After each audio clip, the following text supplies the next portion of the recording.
And I think that really is part of the plan that people don't think about is the contingencies. What if things don't go according to plan? And the analogy that popped into my head, unfortunately, based upon life experiences. Okay, so we're here in Kentucky. You've decided you're going to drive to California. Doing it with a plan is like, okay, so here's my destination. And I've got my GPS locked out, or locked in, whatever you want to call it. So I know which roads I need to stay on. When it turns out there's construction or an accident or something like that, the GPS tells me how to route around that to be efficient. It's not going to go exactly the way that it was when you laid it out, but it's still going to be the efficient way, as opposed to not having a plan, which is let's drive west until we hit water and pray. The point is that if there's no plan, your likelihood of actually getting to your goal is pretty slim because there's just so many things that can go wrong. It's interesting, too, because so many people lead with investments. And once again, I've said this before, and I'll say it again, investments are important. So I don't want to make any misunderstanding. It's part of the puzzle. It's part of the puzzle. But the investment, you can't have an investment conversation until the income plan is laid out and complete. Because you have to derive your income from your investments, right? And so, or whatever other products you've got, right, from your overall portfolio. Until we know what we're working with and what your income needs to look like, we can't make any recommendations on an investment plan until we know when you need access to those investments, okay? And we say this all the time. Every dollar in your portfolio has a job. There is a purpose to money, okay? What is the purpose of money? The purpose of money is to what? Spend it. Right. Enjoy it. Go do something with it, right? The reason we work, the reason we save all this money is so we have money in retirement to go do what? Live.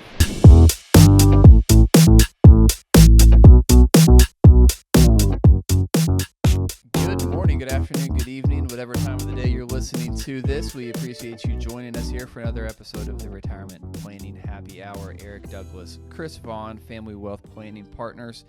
Today we have kind of a little bit of an all-encompassing episode based upon some stories that we've recently come up against that we have over the last few weeks that have accumulated that kind of illustrate, let's say, the value of a financial planner and what it is that we actually do, right? Yeah, there you go. And why we do is so important and how it affects specifically some of our clients' lives.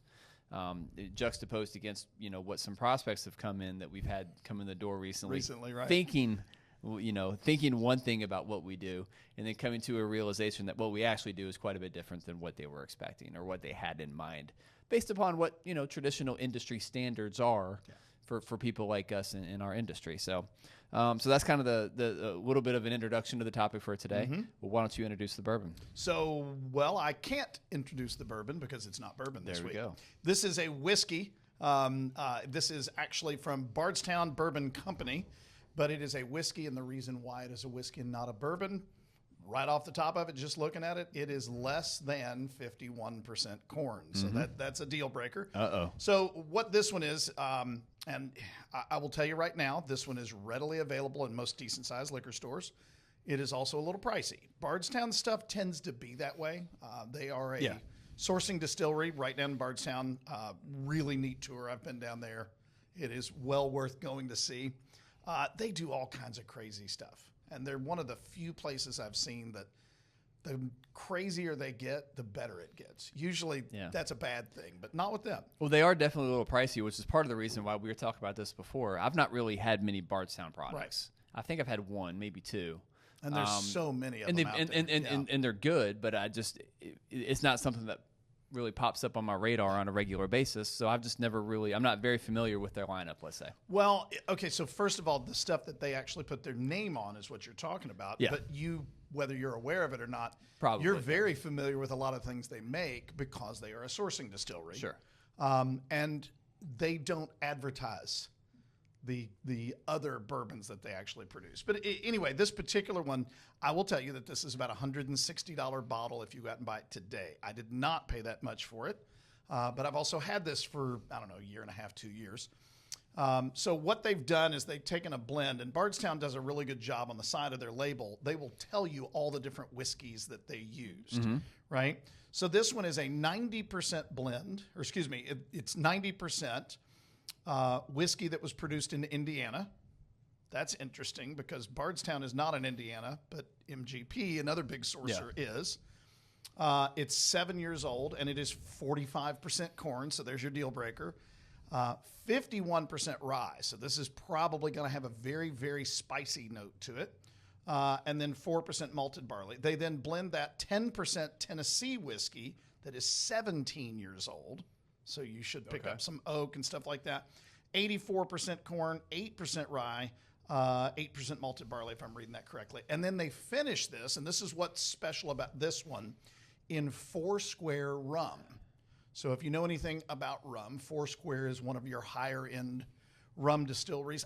I don't know that much about it. I'm not a rum guy. I don't know. I'm a rum guy when I'm on vacation in the Caribbean, when in Rome, or in this case, when in the Caribbean. I haven't been a rum guy since a bad night at Captain Morgan's in college. So there is something to be said, and I think we've all had that one. There is something to be said for having a rum-based frozen drink with an umbrella in it. Sure. When you are in 85 degrees and the Caribbean and everybody else is snowed in. And you can't taste the rum in the drink. And that's about the only time that I'm a rum guy too. But this is something different, so I thought we would bring it in, enjoy. It's definitely a little bit different. Yep. If you like what we have to say about the bourbon, like I said, most big box bourbon stores, or spirits stores, liquor stores, are going to have at least a bottle or two of this. And if they don't, they'll probably get it, right? Yeah. So it's relatively easy to find if you're willing to pay the price for it. Mm-hmm. All right. You said, what, $160? Yeah, this is about $160. $160, So okay. this one's a pricey one. Like I said, I got it cheaper. I don't think it's $160 good, right? So I'm probably not going to go buy another one. So we'll see. Just to come back to something you said earlier, I think you said you got this bottle, what, a year and a half, 2 years ago? Yeah, something like that. That's not much you've drank over there. I'm pretty sure it's been sitting since I opened it, which I believe was at a bourbon event where you're trying to have different things. So that's probably the last time I opened it. Yep. So, well, kind of on to the topic, right? All right. Topic at hand. So when we started talking about the ideas for today's episode, you had a story. Yep. That you had come up against, and then it just so happened we started talking. I was like, actually, this is what happened to me. Got several stories. This is what's happened to me over the last couple of weeks, and I had a couple things to pop up. So, you go ahead and lead with what kind of originated the idea today. So, and we did an episode, I don't know, a few months back on why we hate the term financial advisor, and it's because it's so generic. Mm-hmm. And that's exactly what happened. So last weekend, I was at a big party with a lot of people that live out in our part of town, and a couple that I haven't seen in probably a year and a half, but I've known him since we were 6 years old. We grew up out in J-Town together. So, we get to chatting, and he says, I'm actually getting ready to call you here pretty soon. Okay, obviously referring to business. I said, oh, really? What's happened? He said, well, I'm going to come into a little bit of money. Okay. He didn't define what a little bit is, but I would assume it's a nice chunk. He said, well, something's happened. And I said, I hope it's not bad. And he said, no, it's all good. Okay. Here's what I'm going to do. I'm going to do this, and I'm going to do this, and I'm going to do this. He must have named 7 or 8 different things. Mm-hmm. Here's what he's going to do when he gets the money, with the money. And then with what's left, sure, he's going to give me a call and say, make it bigger. And I wanted to say so bad, you have no idea what I do for a living, do you? It's like, I think what most people think, and I know this was clear in this case, is that we are investment advisors.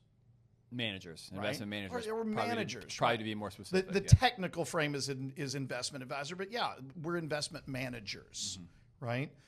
And we do that, but that's only part of it. And I've got an example of how I kind of figure the different pieces into it that I'll go over in a minute. That's a football analogy. Which I loved your analogy, and I had not heard it before, and I thought it was great. But before I do that, I want you to talk about a couple of the ones that you've had in the last week. It's interesting because you talked about a new client, or a buddy of yours, actually. We had a new client that came in, and they, unfortunately, her father had passed away, but She came into a little bit of money, and she received a little bit of an inheritance, didn't know what to do with it.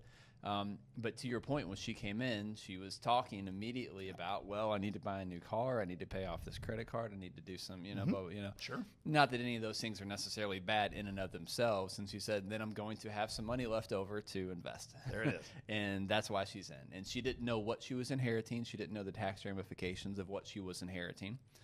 So we had to walk through all those different things. And, okay, well, if you're trying to do this, maybe you should do it from this bucket instead of that one, because she didn't really know how best to figure out from a tax perspective what the best answer was going to be. But to your point, it was the exact same conversation. She's like, well, I'm going to have some money left over after spending a certain amount of money, and I don't know what to do with it, basically.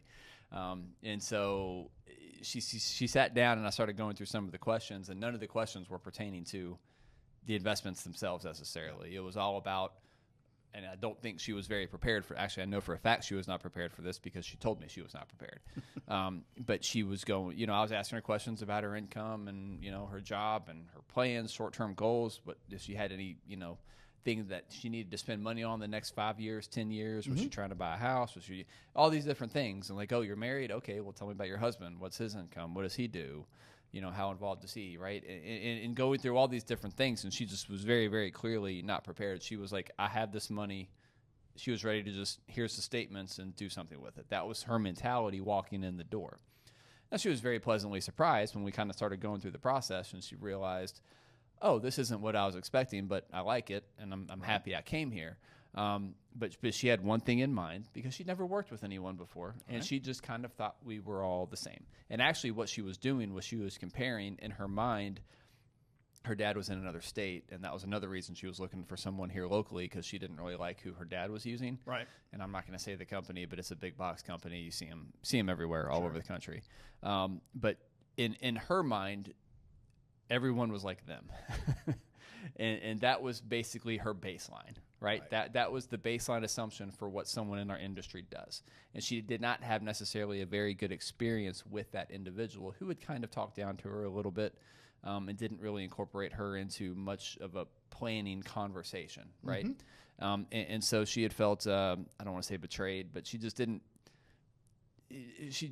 not have a really good experience with this individual. Right. And so that's why, because based on her conversations with the previous individual, where everything was based around investments, she was ready to come into our office talking about one thing, and she was very surprised when we were talking about 5 other things before we started talking about the one thing.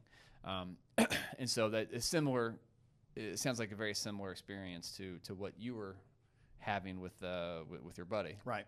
And I had another, a new client come in this week. Very similar thing. Had no idea what planning was. Had this preconceived notion of what an advisor actually does. They manage money, right? And the purpose of money is to get it bigger, right? Yep.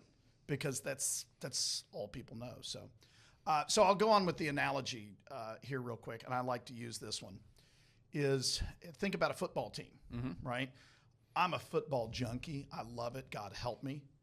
And I'm a college fan, which it's coming up on Thanksgiving, which means I'm loving it right now, but I'm dreading it because it's almost over, right?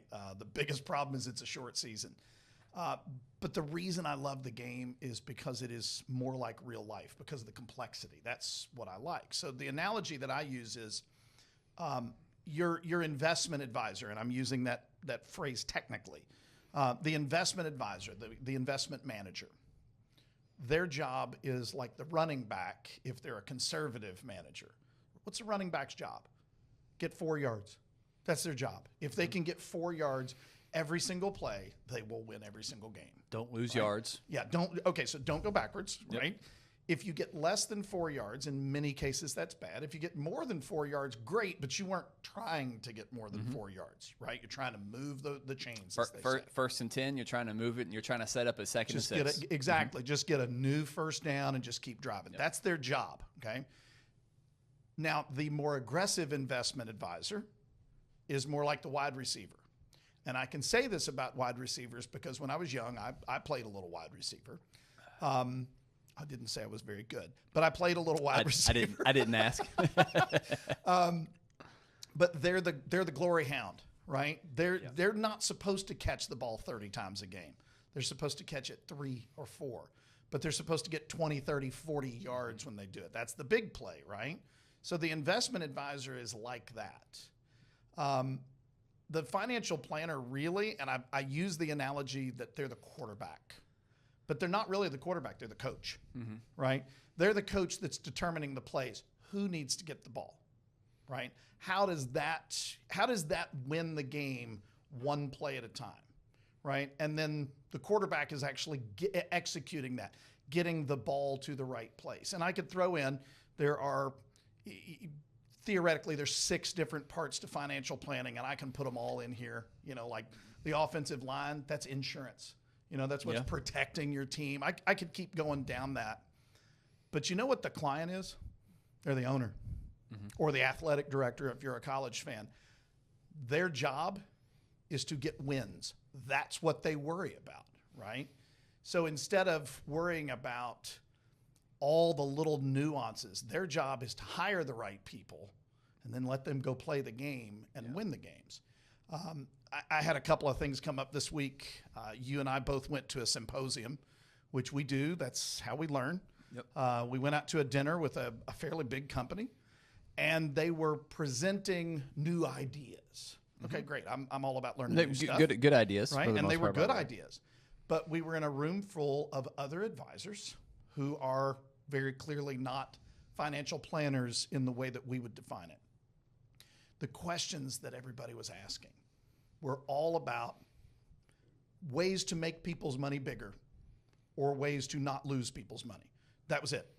There were no other considerations on any of these questions. And it's like, I'm sitting here going, okay, how is that tool that they're showing us, how could that tool be used in a plan, right? Is this a better tight end than what I've got, to go back to that analogy? Or is it a different type of player that I can use? They're looking at it very, very strictly down that tunnel vision of make people's money bigger and don't lose money, right? And that's only part of it. Go back to another client that I had come in earlier this week that we've been working together for several years. They are retired. They are in their 50s and retired, which is unusually difficult to do. Sure. But in their situation, we made it work. I think the meeting lasted an hour and 15 minutes. If we spent 10 minutes talking about their plan, I think I'd be exaggerating, right? And that's not what they wanted to talk about. We talked about the vacations that they've been on and the things that they're doing to their house, and they brought their brand new grandbaby with them, and they were loving being grandparents. Well, to be clear, you were talking about the plan, right? But we weren't talking about the part that's fun. You weren't talking about the planning. You were talking about the actual implementation of the plan. They were doing life. All we did, and that's a great turn of phrase there. They were out doing their life. That's what they wanted to do. He said to me, "Is everything good?" He didn't say, "What kind of return on my investment am I getting?" or anything like that, which is what too many people are trained to ask. He said, "Are we doing good?" I pulled the numbers up. I was prepared for it. And I said, everything is exactly where it's supposed to be, right? The margins for error are still there. It's designed for you to go out and do the things that you're doing and not be worried about this part. And he went, great. And we moved on, and we got to talking about a cruise that they're getting ready to go on. It was that kind of conversation. And quite frankly, when you've got a good plan, those are the kind of conversations that happen more often than not. Yeah. So it's interesting. So I've got two different situations. Unfortunately, they both start out the same way, where I had a client lose a job. Yeah. Now these are two completely different clients in two completely different stations of life. One was planning to retire next year, actually. Right. His company got bought out, got a little bit of a surprise notice, and his retirement started just a little bit early. Another one, actually very same scenario. His company got bought out.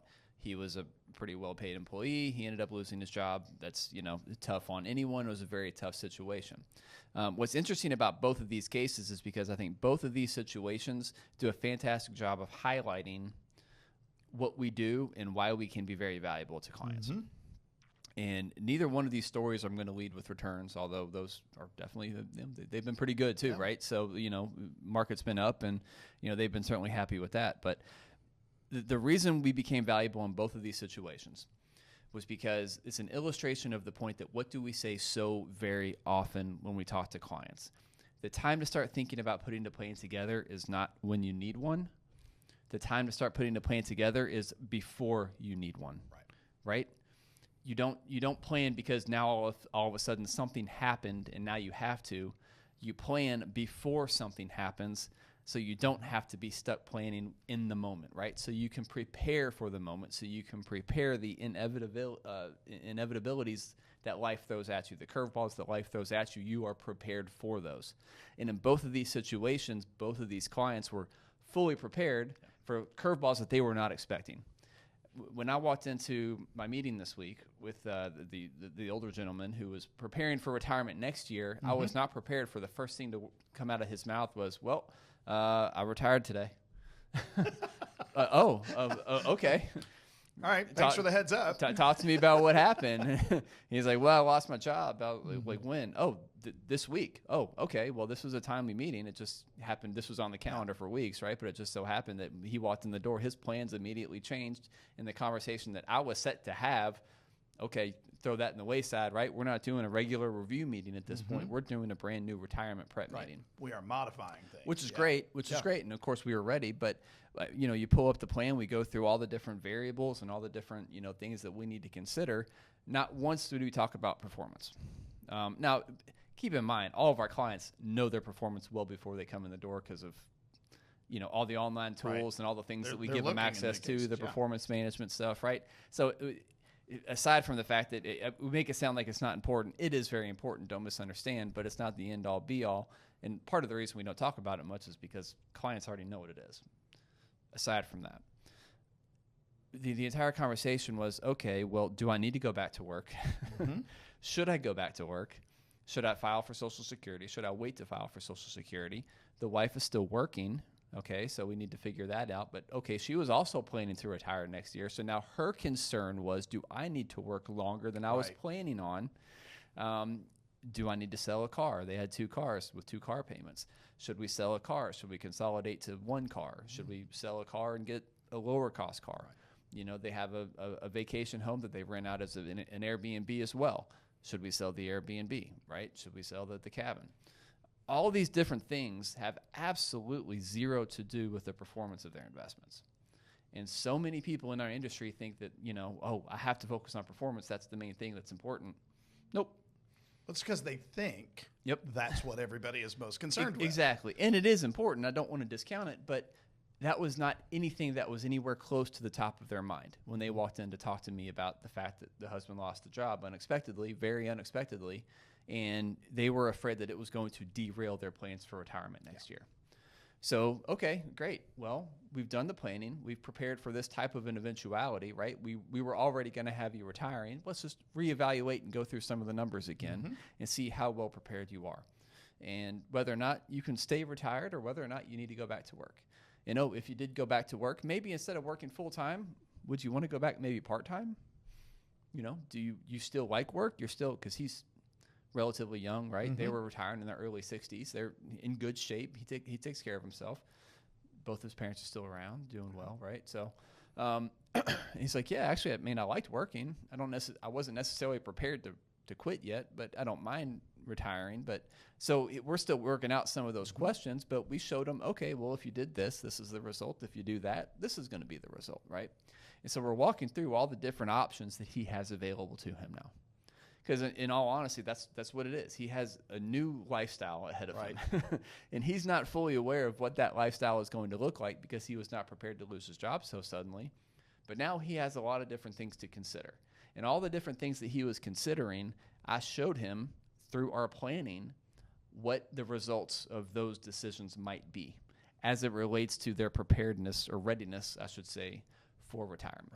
So if he doesn't go back to work and they sell the vacation home, if he continues to work and also sells the vacation home, if he sells the vacation home and doesn't, all these different things, all these different variables, right? And they left the meeting and they're like, okay. So all in all, they felt a lot better because we had already done the planning. Their risk was already assessed in a way in their portfolio that allowed them to feel comfortable right? Knowing that their income is going to be ready for them whenever they were retired a year from now, right? But okay, we moved it up a little bit, but the plan doesn't change. They're ready to go because we have been doing the planning with them over the last couple of years. They walked out of that meeting completely fine. He just lost his job this week.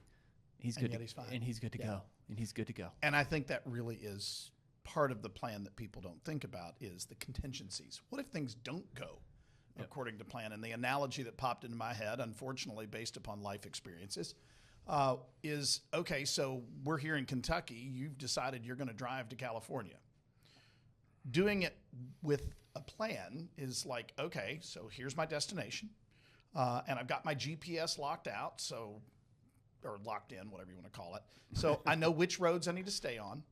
When it turns out there's construction or an accident or something like that, the GPS tells me how to route around that to be efficient. It's not going to go exactly the way that it was when you laid it out.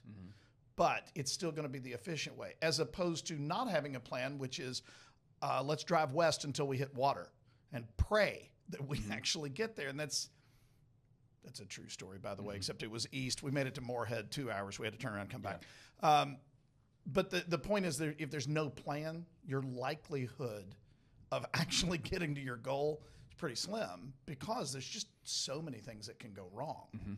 So let's talk about what all goes into a plan. And we've done individual podcasts on every one of these categories, in some cases more than once. So as we talk about these, feel free to go back and look at the other podcasts, or listen to them, I should say, where we kind of go down the rabbit hole on them. So there are 6 major categories that we have to deal with when dealing with a financial plan.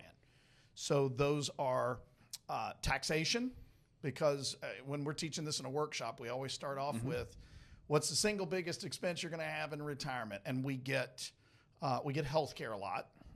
Right? We get that one more than anything else. Grandkids. Grandkids, yeah. We need to set aside a budget for them, right? But the answer is always taxation. Yeah. If you do not have a plan of attack on how to deal with the taxation between now and the time you retire, and from retirement until you're gone, and after you're gone, whatever's left is going to move around. How do we deal with the taxation on that and pay the least amount that we can over our remaining lifetime? Right? So that's a major category. It doesn't stop. They change the rules on us pretty much every year, right? That's a normal thing. Just last week, they came out with the new rules for contribution limits for next year. That's an ongoing thing. On top of the big, beautiful bill. On top of the, so we already had a major change this year, or in some cases, a major continuation of what we had that was going to change. So that's an ongoing battle. Then you have healthcare. Okay. Fact, as you get older, you are likely to need more and more health care. And the way that you do that in retirement is totally different than the way that you did it in your 30s, right? So how do we navigate all of those things and all of those pitfalls? So healthcare in itself is a major category, and you can subdivide that one. Most people think I'm talking about Medicare. Well, that's a big part of it. But what about the Medicare supplements and Medicare Advantages and the long-term cares and all of that other stuff? That all falls into that health care category. So that's number 2. Long-term care scares a lot of folks. I've had, and it should. I mean, I get why that's scary if you've been through experiences. That told you that new client that came in the other day. She was thinking investment advice, and one of the concerns was, Mom lived a very long life. And she spent 17 years in assisted living and skilled care, which is way, way beyond the averages. Wow. Right? Yeah. So she has a genuine concern. She's got longevity in her family, but that longevity is not, completely solo longevity. So, that's a concern. That's a big one. The third one is estate. If you've done everything else correctly, doesn't matter how long you live, there's going to be something left over, right? How do you want to address that? What's important to you? Most people say, well, I'll just leave it all to my kids. Yeah, but how do you want to leave it to your kids? What's your family dynamic? You want to make sure it gets to your kids. Right? How do we make sure it gets to your kids and not to somebody else or to a creditor or to the government or whatever? So, that's a major consideration. And I can go back to that football analogy and show you where each one of these fit. How about insurance? You know, where does insurance fit into this? Insurance is always a defensive strategy. But it's amazing to me the number of people that we meet with that the insurance that they have is not what they should have. I very rarely see somebody who is correctly insured. They are usually overly insured or underinsured. Far more underinsured. Far more underinsured, especially with homeowners and auto, right? And we've done a podcast on that. I am always amazed by the people who come in and they're 65, 70 years old, and it's very important to them to keep a term life insurance policy in force. And it's like, but why? Why is this important to you? What is it actually going to do? What's it going to fix? What problem is it going to solve? Right? Annuities are not life insurance, by the way. Correct. They are a form of insurance. It's a life insurance product, but all too often they get lumped into the life insurance category. Yep. So I hear that one from time to time, but continue. Okay. Not to interrupt. So, no, please. But I mean, insurance is a major category that frequently gets left out. And I've said this many times, and I'll keep saying it.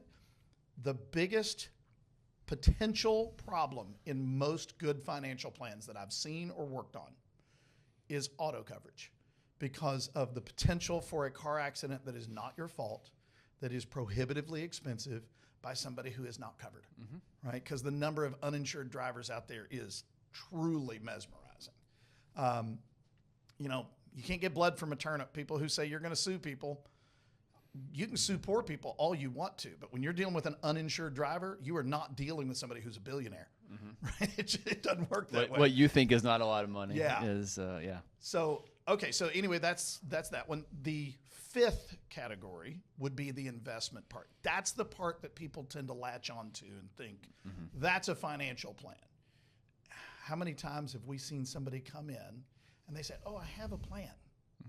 Right? I've got a financial plan. I've been working with a guy, or I worked with a guy a few years back and he gave me a plan.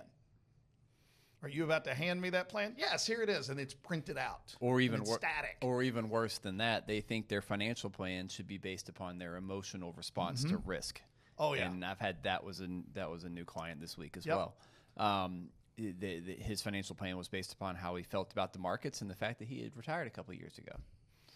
And so, you know, because conventional wisdom said that he was supposed to go conservative, he went very conservative. Yeah. And, you know, potato, it's done now. I can't do much to fix it, right? But you know what? But your plan, but his plan was based on his emotional response to risk. So he was all conservative. What's a conservative investment advisor? That's a running back. His job's to get 4 yards. Well, if you know anything about football, if they know you're going to run the ball every time, they're going to load the box up and you are not going to be able to run the ball. Yep. You have to throw the ball to get the defense to open up a little bit, right?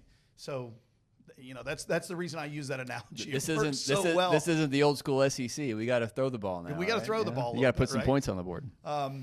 So I think this is the category that people think their entire financial plan falls into the investment category. That is one of the categories. And I promise you, if you get that one perfect, but you don't do the other ones, you didn't get that one perfect. It's going to fall apart. It's a matter of when, right? And that's, oh my gosh, you were talking about people coming in who their plan is based on emotion. My personal favorite is the ones who come in and say, yes, I've got a plan.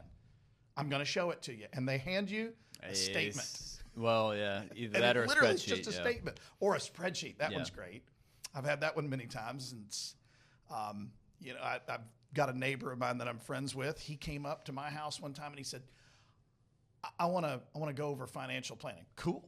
Right? He actually brought a bottle of bourbon and we sat out there watching baseball. Well, that's how you start a good conversation. Right? It's a great conversation. And he laid out exactly how his financial plan was going to work. And what he was looking for was for me to approve it. Yeah. That was pretty obvious. And it's like, okay, it might work. I'm not going to tell you it will. I'm not going to tell you it won't. I'm going to tell you there are so many variables in your plan that you have no control of. That's not what he wanted to hear, right? But he was fishing for some free advice. His head was all in the investment space, right? He wasn't thinking about all the other spaces, which are all places where things can go wrong, right? Okay, so the last category, arguably, no, it's not even arguably, it is the most important piece. Yes. Right? Is the income piece. Where does your income come from? Correct. Right? And there's a lot of sources, and people will get into the investment side and think, well, the investments are going to pay 6% or 4% per year. Go back to that. Yeah. Yes. Well, I'm earning dividends on my investments, and that's how I get my income. That's not an income plan. That's not an income right? plan, yeah. It is a form of income, but it's not a plan, right? The investment plan is basically, here's all the different sources that you either get money from, or you can get money from, or you will get money from. So that's going to be, up until the day you retire, that's your actual income, your wages, your salary, whatever. That's at some point in time, it's Social Security, right? And that's a huge decision on when you do it. And how many times have we had people come in and say, I'm going to file Social Security at this age because the number that I will get will pay these bills. Mm-hmm. Sure. That's not a financial plan that I would write, But anyway, Social Security is a part of it. Some people still have pensions. Here in the Louisville area, there's a lot of places that still offer old school defined benefit plans, otherwise known as a pension. I think in a lot of other places, you just don't see them that much anymore. And they are going away for a lot of reasons. You don't see them that much in Louisville either, but there are a couple companies, if you're of age, where you've been employed, 30 years. Right. And a lot of those big companies, their employees who have been there for 20, 30 years, they have it. But the employees, they're grandfathered in. They're grandfathered. The employees who are in their 20s and 30s, they're not going to have access. Oh, no. You've got, you mentioned the annuity word. Okay, so an income annuity, that's a specific type. That can be another source of income. Then you've got all the different savings that you have, which vary in their tax consequences. So the income plan is, I think, absolutely the most important part, and it's the part you have to calculate first. Yep. So when you're developing a financial plan, step number one is not, I need to go get a will. No, that's the estate plan. We're going to get to that. That's important. But you need to make sure you maintain an estate, because we have to create an income plan that's going to live that's not going to outlive Correct. you, right? So it's just, or that is going to outlive you. I'm sorry. I right. Yes. Yeah. You said that right. The income part is the part that people put the least amount of work into when they're doing this themselves. And yet it's the single most important part, because ultimately, if you don't have enough money to go live the lifestyle that you want to live, then you failed, right? If you're going, well, I retired, I got it done, but now we can only live at a certain level, and that's not what we wanted. Well, then you did it wrong, right? I love the phrase that you say all the time. You shouldn't retire from a job. You should retire to something. I said it this morning. Yeah, I couldn't say it better. That plan is, what does your life look like? If you are thinking about retiring just because you're tired of working, you're not going to have a happy retirement. You might have a successful one, but it's not going to be a happy one, right? So, yeah, it's interesting too, because so many people lead with investments. And once again, I've said this before, and I'll say it again: investments are important. So I don't want to make any misunderstanding. Part of the puzzle. It's part of the puzzle. But the investment, you can't have an investment conversation until the income plan is laid out and complete. Because you have to derive your income from your investments, right? And so, or whatever other products you've got, right, from your overall portfolio. Until we know what we're working with and what your income needs to look like, we can't make any recommendations on an investment plan until we know when you need access to those investments, okay? And we say this all the time. Every dollar in your portfolio has a job. There is a purpose to money, okay? What is the purpose of money? The purpose of money is to what? Spend it. Right. Enjoy it. Go do something with it, right? The reason we work, the reason we save all this money is so we have money in retirement to go do what? Live. I'm not saving and investing my personal money to get to a number to impress somebody. Yep. That's not the purpose of this. It's so that I have the ability to do what I want to do, to Yeah. spend on the things that I want to spend, the things that bring me joy. And, That's and, why and you I'm could doing say this, you right? you can throw out the term financial freedom and peace of mind, and you can throw out all those different those are fun topics and those are fun taglines. Great. At the end of the day, you need money so you can spend it, so you can go do things that you want to do. Right. It does give you freedom. Money gives you freedom, but the purpose of that money, which allows you to have the freedom, is you need the ability to be able to spend it. So our job when we're creating an income plan is to figure out when you want to spend your money. Right. Okay, how much money do you need to live your lifestyle? Okay, and then we figure out, okay, well, you're going to need this amount of money over the next year, 2 years, 3 years, 4 years, 5 years, literally all the way down the line for the next 30 years, right? If the average retirement lasts, it's 18 years actually is the average retirement, but I mean, typically we're building retirement plans that are going to last 25, 30 years. At least that's the intent, right? Because what are most people afraid of in retirement? Running out of money, right? It's not death. No, it's not. They're not afraid of dying. They're afraid of running out of money. You know you're eventually going to die. You don't know when. Yeah. So, but you know it's going to happen, right? So. But that's the whole purpose of the income plan, is to ensure, okay, how do we devise an income plan that you are not going to outlive? From there, then we can figure out the investment side. And not to make it sound trite, but it's relatively simple at that point. Mm-hmm. Okay, well, this is money that you don't need for 10, 15 years. It's going to get invested this way. Right. If you need it in the next 5 years, it's going here. If you need it in 5 to 10 years, it's going here, right? It's really, at that point, it's just a matter of chopping up and saying, okay, here, and here. It's, then it's far easier to figure out the investment piece once we have the income plan. But you can't do anything until you have the income plan done and complete. Yep. Which is why I always say investments are secondary from planning. Planning is primary, investments are secondary. You can't talk investments until we talk about income planning. My father-in-law, God rest his soul, they are a family that never shares personal information with family. And people that are listening are probably going, oh, yeah, of course. And other families are going, why wouldn't you do that? My family shares everything. Sometimes I wish they wouldn't. It's like, too much information, right? Yeah. But they were very private. And my father-in-law was a great man. I loved him. I really did. But he came to me one time and he said, I would like your opinion on what I should do with a long-term care policy that we have, right? I said, okay. And he said, it's up for renewal. I've got to pay the premium again. It's expensive. Should I keep it? I said, I don't know. Right? Mm-hmm. And he said, well, isn't that your job to know? And I said, well, it is, but you're not giving me all the information that I need. And he said, well, okay, what else do you need to know? Everything. I got to know the whole picture. Otherwise, I'm not giving you the best advice. I don't know if what I'm telling you is correct or not. And here's what I mean by this. And I told him, I said, okay, if I knew your investment picture, if I knew the amount of money that you are receiving from Social Security and the amount of money that you're spending, right? If there are any debts at this point in time, which I'm sure there's not, but if there are, I got to have that whole picture so that I can do exactly what you're talking about. I can make sure the money is invested in the way based on when I'm going to use it. Okay, I know that a long-term care situation is usually not that 17-year window that I was talking about with the client that came in earlier this week.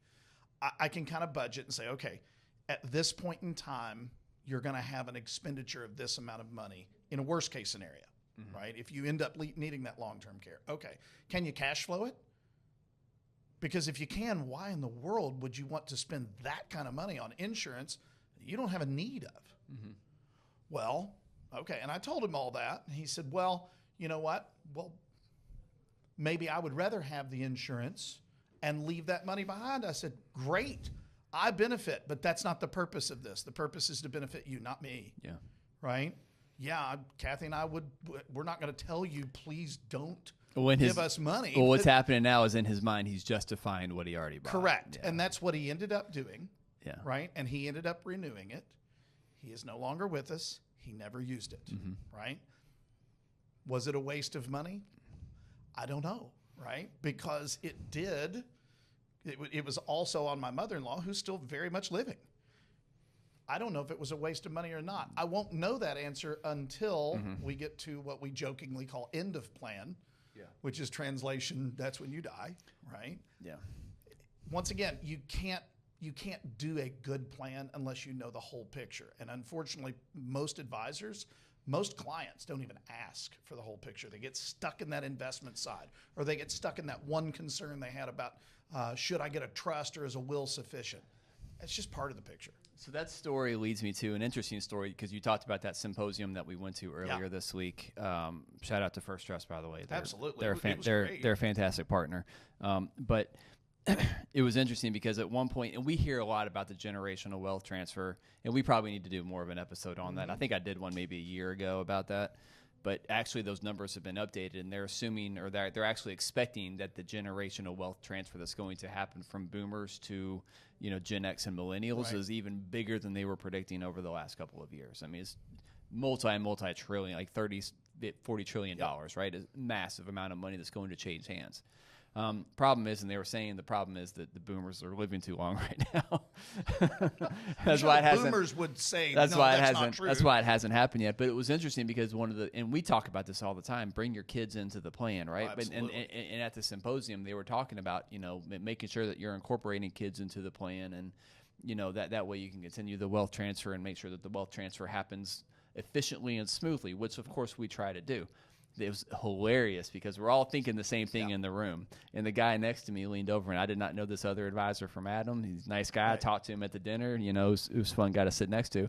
But he leaned over and said, well, if these damn boomers would let their kids know how much money they had and actually talk to them about some of this stuff, then maybe we could include the kids in the conversation. Right. And I'm laughing because that's very true. Yep. And that's exactly what you were story. That's exactly what you were just talking about. Obviously, he said it probably a little more crudely than maybe I would do a client directly to their face. But there is a ton of truth in that. Yep. It's a very old school mentality. You don't talk to your kids about money. It's weird because I'm in this business, so I know what my parents have, and I know, it's different for me, but for most people, it's such a taboo topic to bring up with your kids, and you don't want your kids knowing how much you have because you don't want them expecting that when you pass away. Right.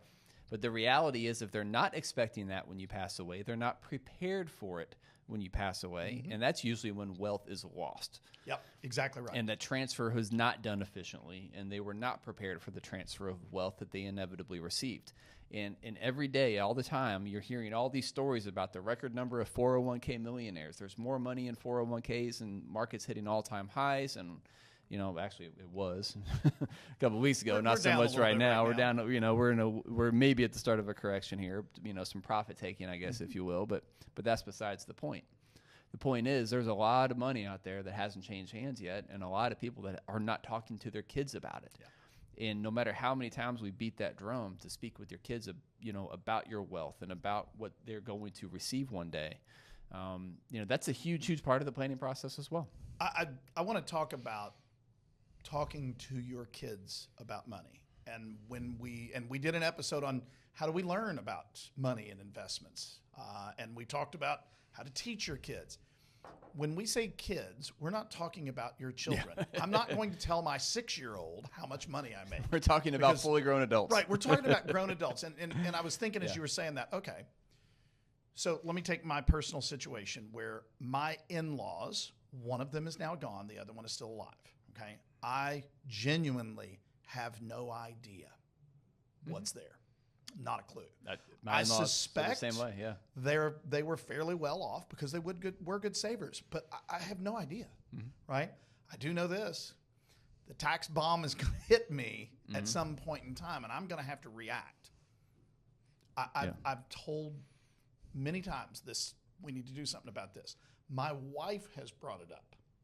I mean, digging heels in like you cannot imagine. Now, on the other side of the family, my mom's gone. Dad's still very much alive.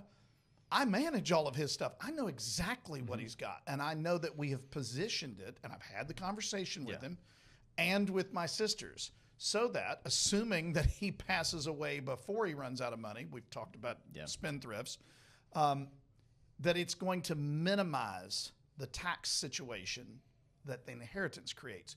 We've actually done that work. Okay, so I've got 2 sons. Next month, when both of them have their birthdays 5 days apart, welcome to December in my house, I will now have legally 2 adults in the house. They do not know what I make. They don't know what our investments are because they don't need to yet. But make no mistake, there will come a point in time, let's call it 10, 15 years out, I'm going to start showing them because they need to know. They need to know what happens if something happens to me and mom, right? Yep. So we're not, when we say kids, we are talking about adult kids. I think each family is uniquely different in when do we need to have this conversation.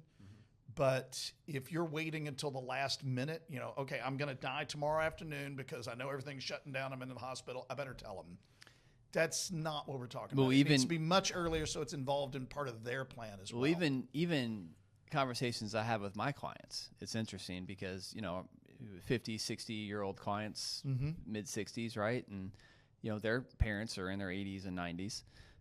And, you know, we'll go through the plan and then they'll kind of throw out maybe kind of sheepishly, honestly, but it's like, well, we might be getting an inheritance at some point. And I'm like, well, okay. So what kind of health are your parents in? You know, when are you expecting kind of your inheritance? Is something going on I need to know about?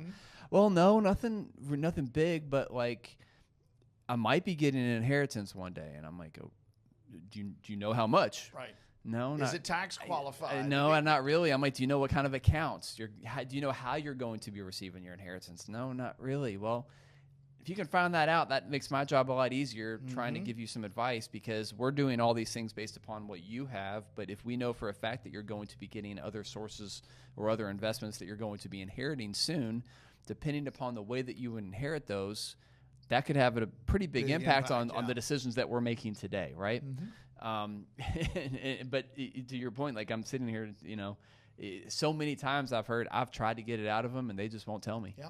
They just won't tell me anything. And the inheritance is a relative word too, right?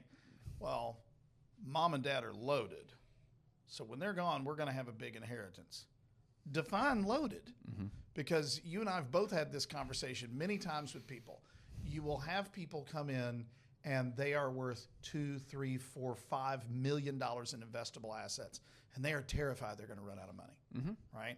I've also had people come in, and I've sat down and talked to them, and I look at it, and they are well under $100,000, and they act like they just won the Powerball. I'm retiring early. Yeah, I've got plenty, and it's like, okay, this is a very relative term. So when you say mom and dad are loaded, so we're going to inherit. Okay. Well, okay, they might be loaded, but are you one of 5 kids?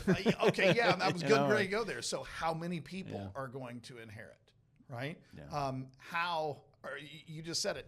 What kind of accounts are we dealing with? What kind of taxes are we dealing with? Because if you think that the government's not going to get what they believe belongs to them, you're naive, right? They're just really, really good at that. So once again, this all goes back to having a good financial plan. Because if you've got a good plan, then when life throws these different things at that, you can adapt, just like you did with the client that lost their job this week. You look like you're ready to talk about bourbon. That's a pretty good place to transition to talking shop a little bit around this bourbon. What are your thoughts? I like it a lot better than what I remember from when I got this bottle a couple of years ago. My first drink, I hated it. Yep. Is it growing on you? I wouldn't say it's growing on me. I would never pay what you what you said it's worth. And I said that up front. I would never pay what it's going for now. 100% not worth $160 retail. It's not worth half of that. It's not worth. I would never buy it. To be perfectly blunt, it's okay. The more I drink, the better it tastes. Right. Right. It's gotten a little bit better. I could definitely taste the rum. I could taste the rum. I could taste the rye. I'm not a rye guy. But there are ryes I like, you know, but this is not, I wouldn't classify this as one. I could not taste the rum at all at first. All I tasted was, wow, this is hot. It was very, and I was thinking. My first drink was very hot, and it was only 107. This is 107 proof, so this is not way up there. That was that rye. And it dawned on me, I thought, I can't remember what the proof was, but it was just a little bit over 100. This is really spicy in flavor, right? Yeah. Now, when I started putting a little bit of water in it, if you watched, I think I've put in 3 or 4 drops at this point in time. Now's when the rum started coming out. Yeah, you taste the rum. You don't taste it on that first sip. No, I didn't get any rum at first. All I got was all that rye. There was just so much of it. To your point, it's getting better. The more I drink, the more I like. Okay, well, I mean, in theory, if you drink enough of it, you won't even care. I haven't had that much, obviously. The taste is growing on me. Would it be my first choice? No. Not a chance. I'd never buy it. I had a friend of mine over to my house last night to talk about a charity that both of us are involved with. And we were trying to do some planning, and we were sitting in my bar downstairs. And I said, what do you want? He said, well, what can I have? And I said, you know what? The bar's open. I mean, it's here to share. Tell me what you want. He went, okay, can I have some of that? Yeah. Well, what he picked was really good stuff. So it made you want to start trying other things. If the first thing that I tasted with this, this would probably be the last thing that I tasted if I thought everything tasted like this. Yeah. You know, is that a fair way to describe it?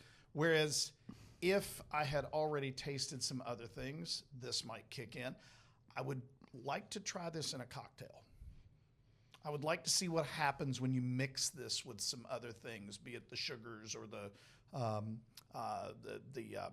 fruits, all the other things that you might put into a cocktails, because this might be good. Mm-hmm. First thing that pops into my head would be some type of wintry drink, right? Like maple old fashions or something like that, because that rum might really give it something. And something that high rye would be appropriate, right? Like in an old fashioned. You're being generous. I'm trying to find a way to make what is effectively a $160 bottle useful. You're nicer than me. How's that? You're nicer than me. I am always nicer than you are. It's you're a little bit more blunt. I mean, you know, I'm drinking it, right? It's fine. It's not like it's not drinkable. And you know, like I said, that once you got past the first couple tastes, it did get better. It did grow. It grew on me, as it were. And I think part of that is just your palate gets a little your palate's bit numbed getting, from the alcohol. But it's not nearly good enough to where I would ever go buy this. Yeah. Yeah, I would agree with that. I hate to say that because Bardstown makes some fantastic stuff. Yeah. On my bar, right next to this bottle, very similar looking label, is some Bardstown Goose Island. Now, if you know anything about Goose Island, that is a beer brewery up in the Chicago area. And they are taking their used casks from Bardstown, and they're shipping them up to Chicago. And they're aging their Goose Island beer, and they're giving it, you know, if you've ever had their bourbon finished beer, it's actually really good. I've not. Yeah. If you like that kind of beer and you like the bourbon finishing on it, which I usually do, it's really good. Mm-hmm. And then they are taking the same casks and sending them back to Bardstown, and then they're refinishing the bourbon in them. So now the bourbon picks up the beer flavor, right? It is outstanding. Now, it's not something I would want all the time. It's an unusual flavor, but I've enjoyed that bottle. It's pricey. It's another one that is easily found, usually right next to this one. But that one's one that's like, okay, this is probably more money than I want to spend, but I'm not going to be mad at myself for spending the money on this one because I am actually going to enjoy it. Well, bring that one in next time. We can arrange that. Okay. Because that one sounds a lot better than this one. I don't want to beat up on Bardstown because we didn't like this one. They have so many different things that they do. Like I said, I've only had... Most of them are really good. I've only had, I think, one Bardstown before, and it was good. I remember liking it. I don't even remember which one it was. So, yeah, no, by no means. And I've only heard pretty much good things about Bardstown. So the only thing that all of the Bardstown bourbon stuff has in common is the shape of the bottle. All of their bottles look like that. They put little pictures on the back of it sometimes. The labels are all basically the same, although they change the colors and the information that's on them. Other than that, man, what's inside that bottle varies pretty wildly at Bardstown, which is one of the things that I think is most attractive about them. So, well, that's a pretty good place to wrap up. I think so. So, thanks for joining us for this edition. First and foremost, I want to say we've had a number of new folks come in that are saying they have heard us on this podcast, and so we greatly appreciate the opportunity to speak with any of you all about any of the questions that you may have. as it relates to planning, income, investments, or any of the other topics that we briefly touched upon today. We would love to discuss those with you in any more detail or as much detail as you would like. So thanks for joining us. On behalf of Chris and Family Wealth Planning, thanks for joining us, and we'll see you next time.